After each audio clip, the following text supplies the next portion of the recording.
And we're live. Good morning. Good afternoon, good evening, and good night. My name That was it, huh? Yes. My name is Michelle Moross, and you are? Brian Swanson. We are Denim and Pearls. We are Business casual. with pearls of wisdom from the porch. Anyhow, it is an interesting day. We've had a busy couple weeks, I'm telling you. It has been incredibly busy, and I'm here trying to share our post because once we go live, then I can share. Oh, is that how that works now? Yeah. Yeah, they made different changes to things. So, anyhow, what are we talking about today? Promises, promises. Okay. Knew you'd never keep. Yes. All of your promises. So promises, promises. I always have to come up with a song that you can sing. Yes, I like that. I appreciate that. Thank you so much. Yeah, I do that just for you. So promises, promises. The promises we keep, we've made with ourselves, with friends, with colleagues, with our future selves, whatever it is, or your business. Well, you know what? I looked up on, I Googled it. Promises, promises. And it's really interesting. Not only is it the song that we chose, but it is also kind of a sarcastic little term. Did you know that? Yeah, promises, promises. Promises, promises. In other you words, said you would. I don't expect you to. Yeah, don't ever expect. And I think that it works kind of both ways, honestly.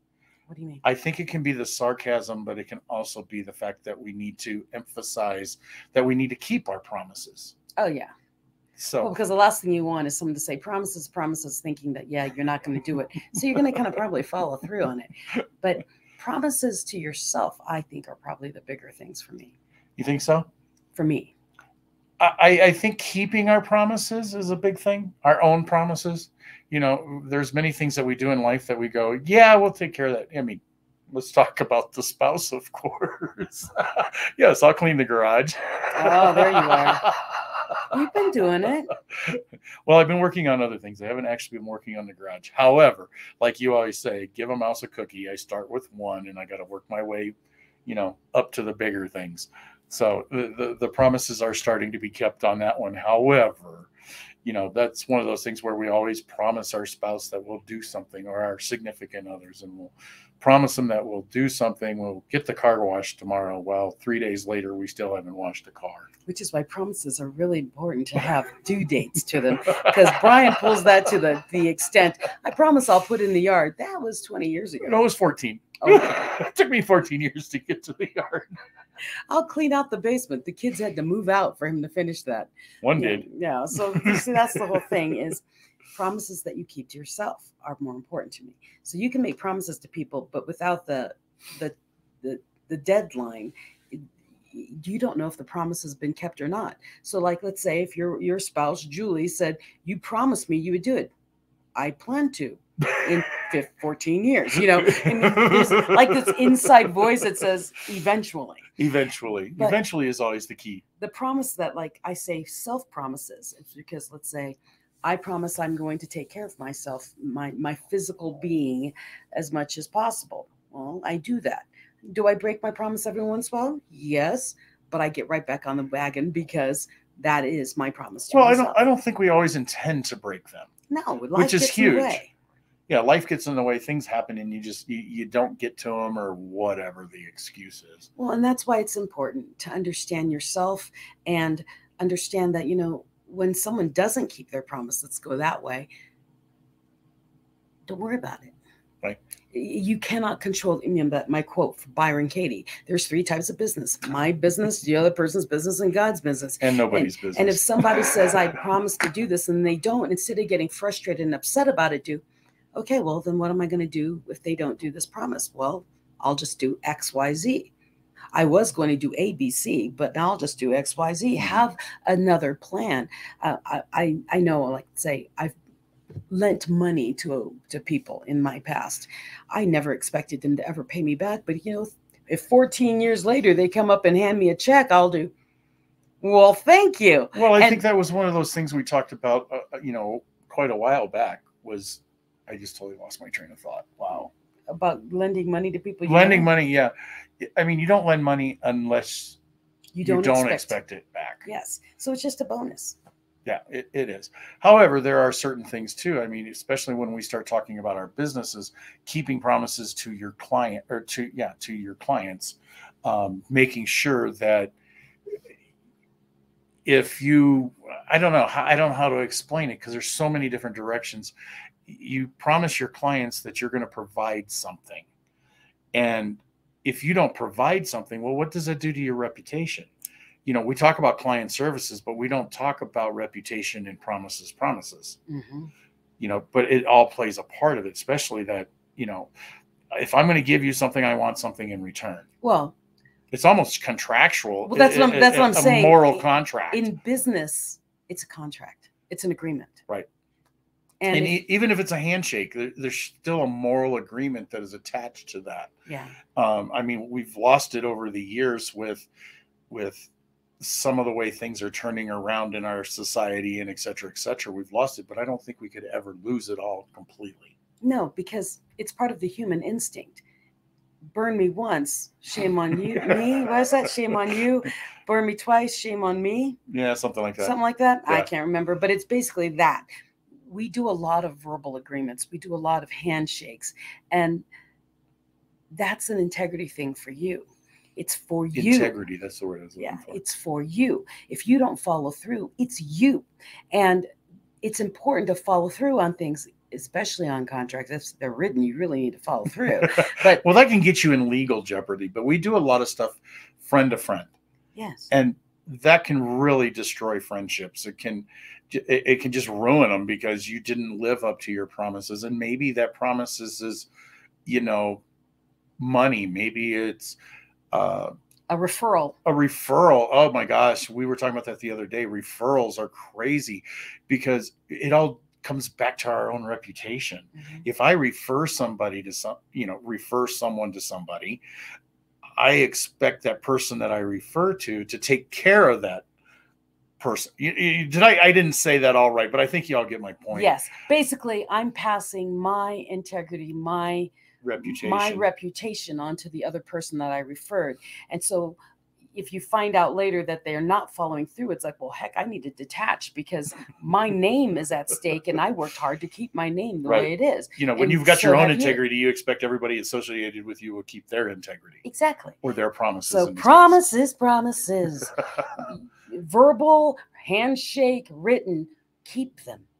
And if you don't keep them in the timely manner you expected to keep them, instead of acting like it didn't happen. Oh, gosh, yes. Probably a good idea to just say, hey, you know what? I screwed up. Or, you know what? Something got in the way. Right. People understand life gets in the way. Yes. So speak, talk, communicate. Communications is the key to a great relationship. Yeah, because it's like, oh, yeah, this happened. So, I'm just going to avoid them for a little bit because I'm pretty sure they're mad at me. Well, that you're ignoring them, I'm pretty sure now they're mad at you. It doesn't make it go away. I mean, there are instances, I've done this over the years. I've done services for people over the years. And then the next thing you know, you've got to ask for the check, or you've got to do this, you got to do that, you got to follow up, and blah, blah, blah, blah. And it's like, to me, that integrity says that individual that I'm asking for it from, the person I'm asking the check from, should automatically go, oh, you're done tonight. Here's your check.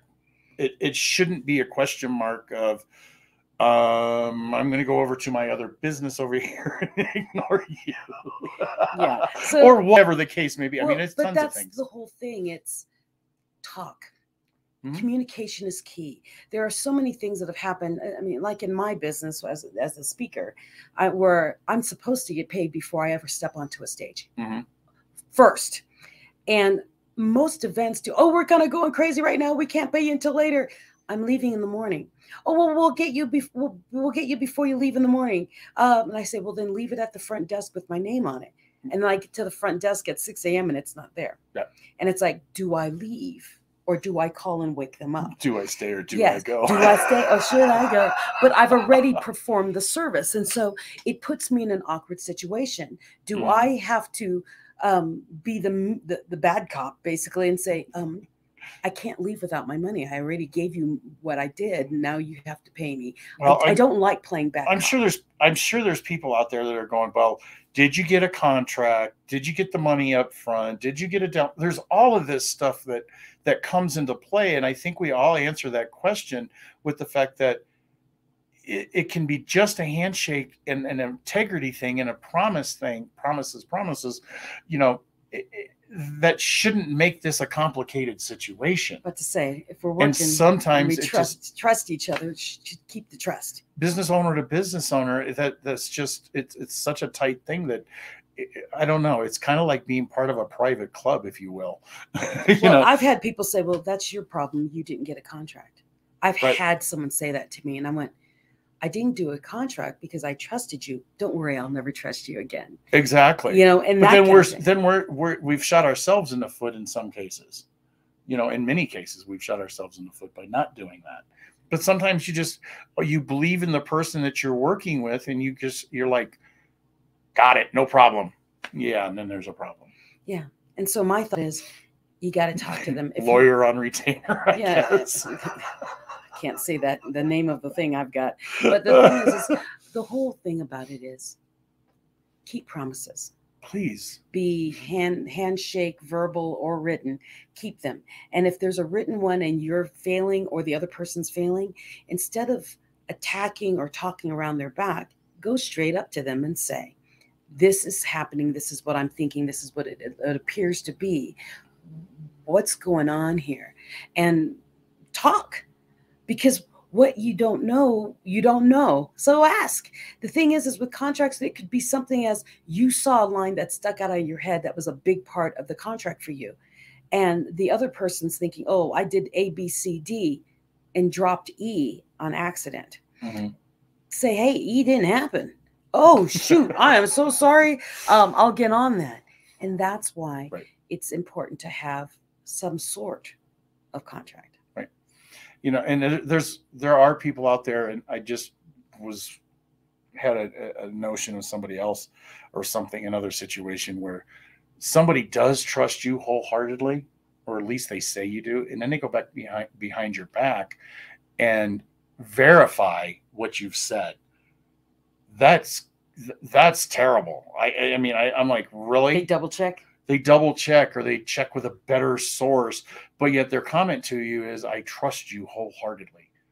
No, then that's reneging on it too. I mean, it's just kind of, you know, you made your promise to me that you trust me, and then all of a sudden you've got a thing going, well, you're wrong.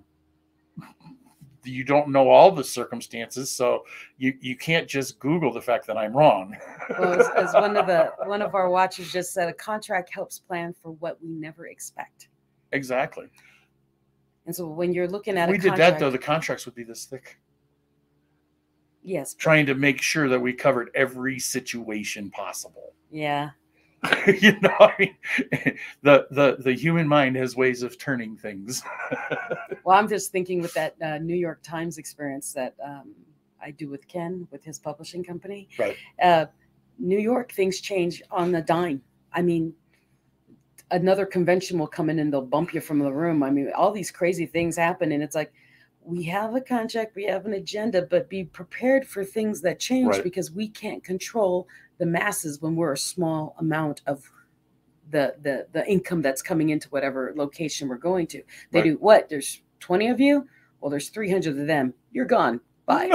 You're like, oh, you know, we're going to have breakfast at this place. Great. Yeah, we've got some UN delegates. They took all the tables. Well, shucks. Some people have priority, I guess, in life. No, they just got there before us, and they took the whole room. And it's like, okay, well, find something else. Well, but we were going to eat there. No, we're not. You can wait here for 4 hours, but I think there's a lot of places we can eat, you know, that kind of thing. Have contingency plans. Well, there's always a plan B on everything, I think. You know, it's just like putting together a show when I do things. And I've got to have a plan. If I don't have let's say a backup microphone, I've got, you know, there's always a contingency plan. Sally says hi. Yeah, I saw Sally. We love Sally.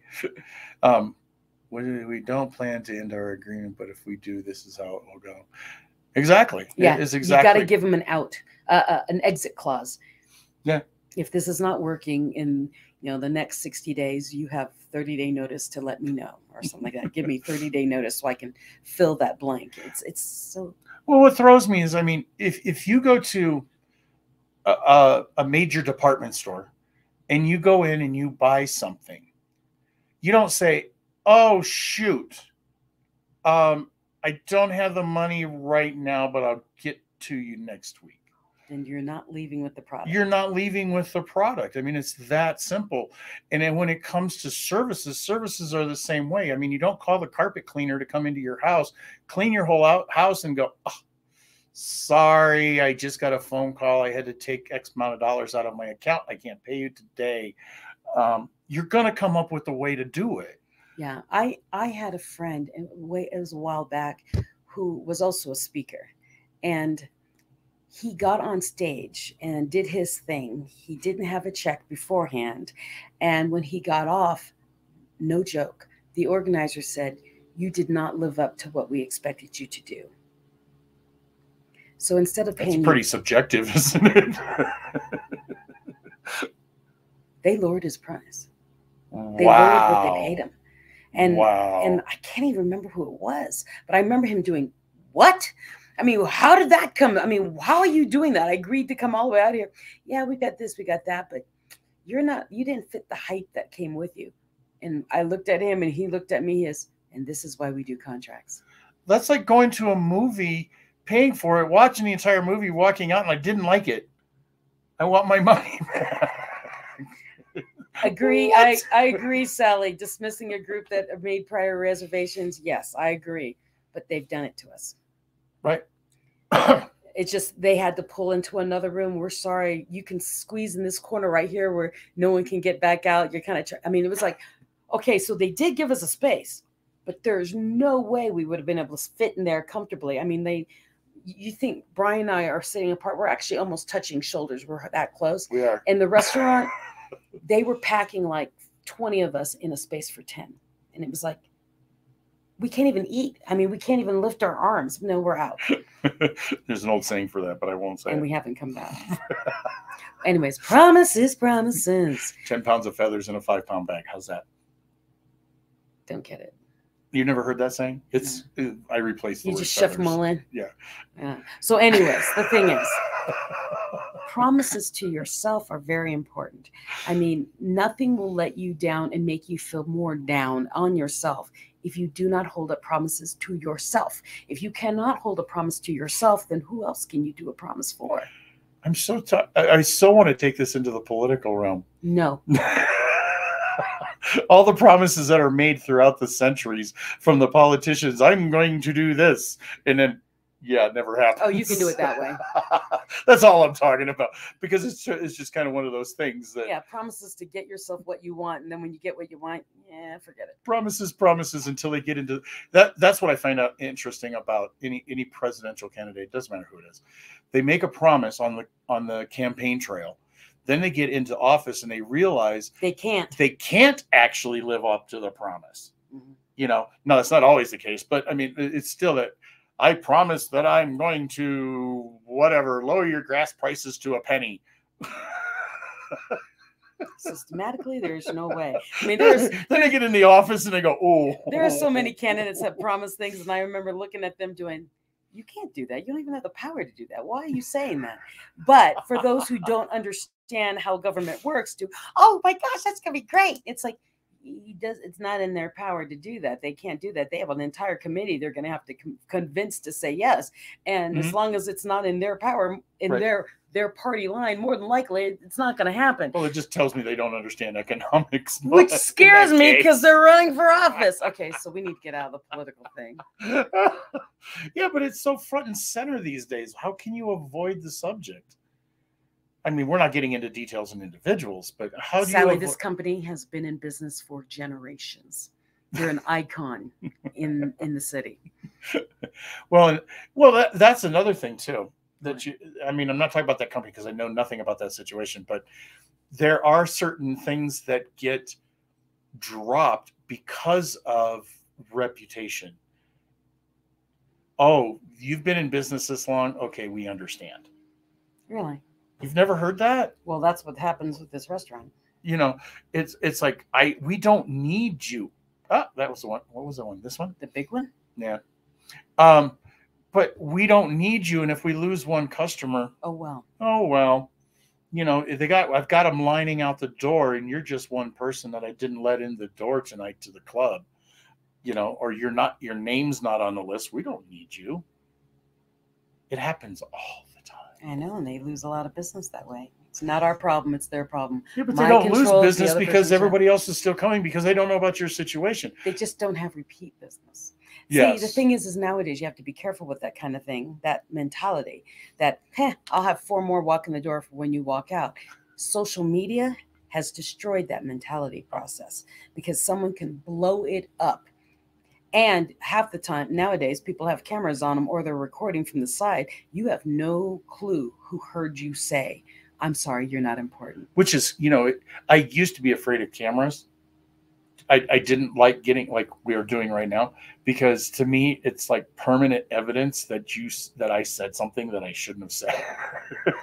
But I've gotten used to that over the years. But over the last, I don't know what, 2 decades or whatever, we do have cell phones, and you don't know who's watching you. Oh, you I have a friend who walks around and he literally has a camera on his glasses. On his glasses, and it's so small that it looks like a logo of some sort. So it looks like part of the glasses. It's a camera. He records everything around him. Everything. It's insane. It's you can call it a defiance of privacy. However, if you're in public's, you know, it's open game. It's scary, isn't it? It's all that. I mean, just what you can't even walk down your street, your neighborhood street anymore. Can you imagine that when we were kids and we were playing in the street and there were cameras in every house, doorbell cameras and stuff like that? Can you imagine the trouble we would have got? I say we wouldn't have been making those ramps in the middle of the street that we used to do. Yes, MK, you're correct. One bad review and it will demolish years of work. Yeah, and it's crazy too. And especially if you go on to some of these review sites that are really, really famous and you go 1 star, service was great, but I didn't like the color of the waitress's hair.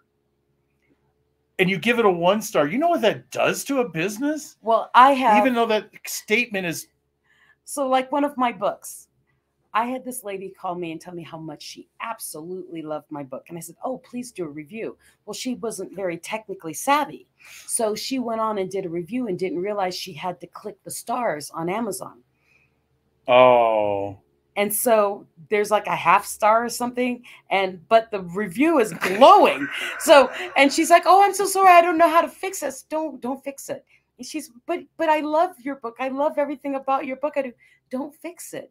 It's just, but I ruined the rating. I said, "Actually, you make me more reliable. It makes me look more credible." She says, "How's that?" I said, "Because when you see straight 5 stars on everything, you think that's their mom, their dad, their sister, their brother, their best friend, everybody you hired." And then this way, with the 1 star, people do, "Whoa, I wonder what's bad about it."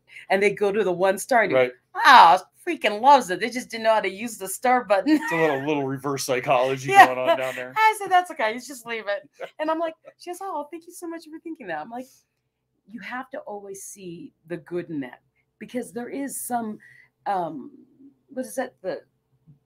Not all bad is good. No, not all bad news is not bad press.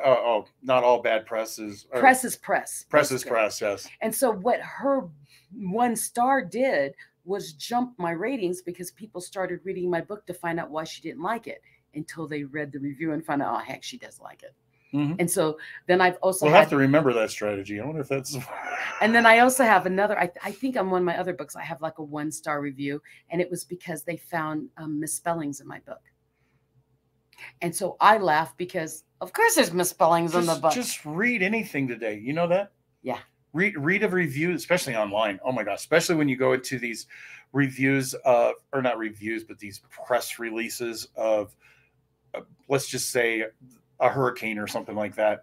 Somebody goes in there and they write it so fast and they think that whatever system they did double checked everything. But then when you read it, it's like, do you know how to write?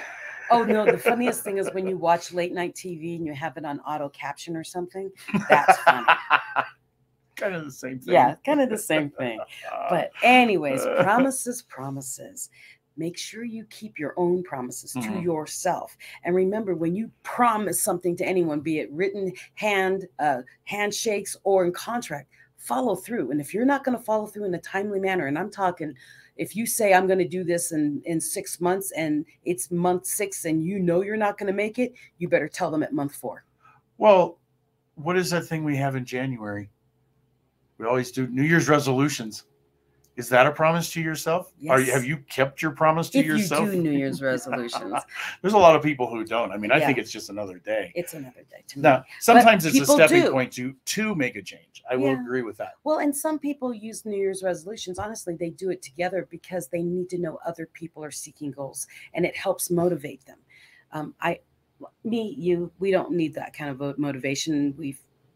Well, honestly, it kind of deters me. If I have to wait till January 1st to make a promise to myself, I will never do it. So when I have something I want to do, I do it now. Right. And I'm the same way when it comes to donations.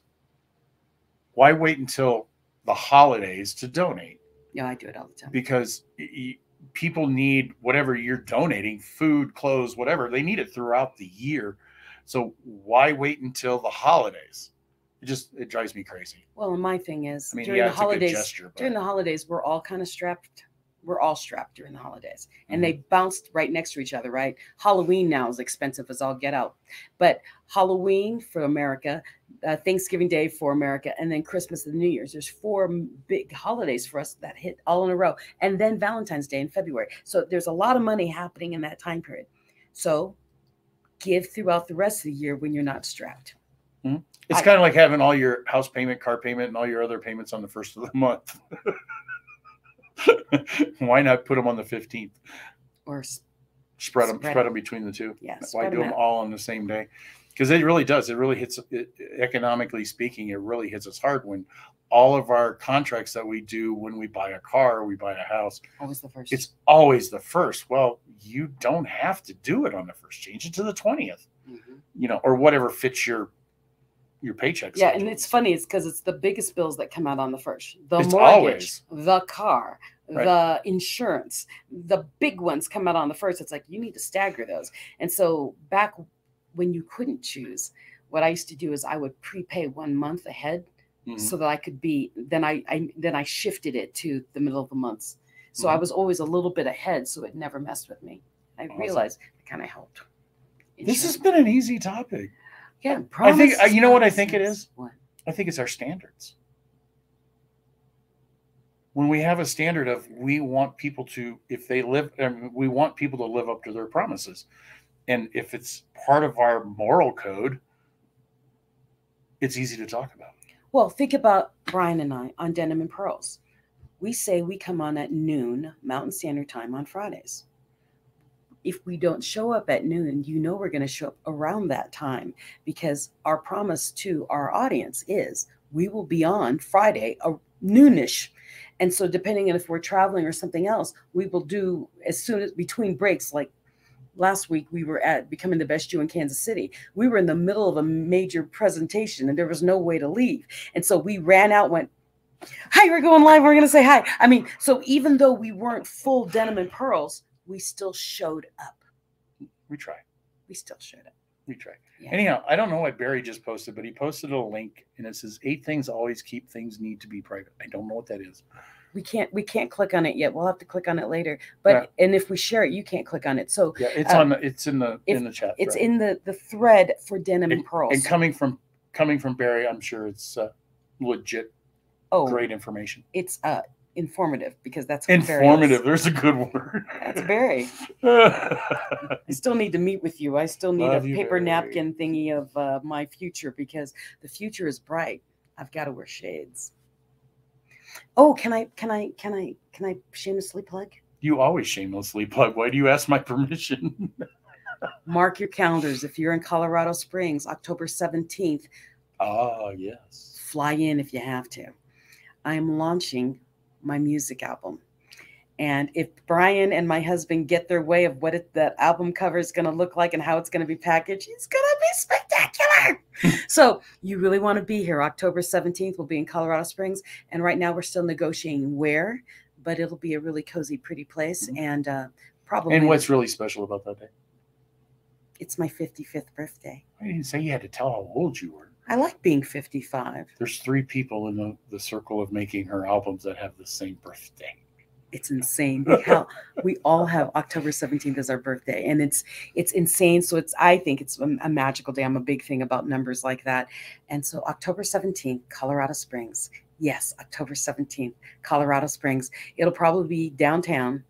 We're looking at 2 places downtown, and I would love to see you there. We're doing a limited release of my album. There are 3 cover songs on there. It's lovely, and I would not normally say it's lovely, but man, it's lovely. So, okay, shameless plug for me. Shameless plug for Brian. Go. Yes. October 29th. So Sunday before Halloween? In Colorado Springs. In Colorado Springs. I do a little thing called MiniCon. So it's a mini convention of geeks and all those other fun things. But if you're into horror, Robert Mukes will be here from California, who was one of the individuals within a house of 1,000 corpses. And he's in the new. He's going to be in the, they start filming in September. I think today's September, but they start filming this month, the new independent film, The Crow. Yes. Ooh. So he will be here for autographs and all kinds of fun things. He's super duper tall too. Yeah, he's like, what, 6'8"? Yeah, he's super duper tall. He's a big dude. I can't wait to meet him. I've actually talked to him on the phone, and he's like completely an awesome guy. Oh, I mean, because he does all those crazy parts where he's like the insane guy or whatever, but his personality is just fantastic. So, and then one more plug. It's not really for me, and I don't think you can buy tickets because they're sold out. But our movie that my husband and I worked on with Armageddon Films, it's called Killer Witches from Outer Space. We filmed it all here in Colorado. Yep, movie number 6. It releases September 27th here in Colorado Springs, and then soon it'll probably be in Redbox and Amazon Prime and all that. So keep an eye out for that too. Promises. Yes, I'm so excited. Promises. We knew you'd always keep. So with that, we will see you next week, Friday, on Denim and Pearls. My name is Michelle. And I'm Brian. We are Denim and Pearls. We are business casual. Pearls of Wisdom. Swanson from the porch. We'll see you next week, Friday at noon-ish. And until then, thanks for joining us. Peace.